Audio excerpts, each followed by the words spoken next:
Quand on montre l'image d'une représentation globale de notre galaxie, il est clair que, évidemment, on n'est pas sorti de notre galaxie avec des vaisseaux spatiaux pour la voir à des millions d'années-lumière ou des milliers d'années-lumière de distance.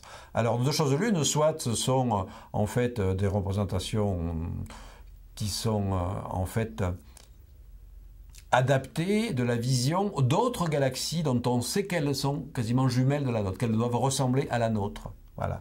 Donc on montre telle galaxie spirale vue de face ou vue par la tranche, et on dit voilà à quoi ressemblerait notre Voie lactée. Maintenant, c'est pas inintéressant de savoir que on peut malgré tout avoir de l'intérieur une certaine vue de la structure de notre galaxie, puisqu'il y a également d'autres images qui, elles, ne sont pas du tout des vues d'artistes de notre galaxie prises de l'intérieur dans certains domaines de longueur d'onde. Donc par exemple un cliché infrarouge qui fait donc un examen complet du ciel va montrer en fait que la plupart de la lumière infrarouge vient d'un disque mince qu'on appelle justement traditionnellement la Voie lactée, hein, la fine traînée lumineuse qui traverse le ciel. En fait, c'est notre galaxie vue par la tranche. Nous appartenons à cette tranche.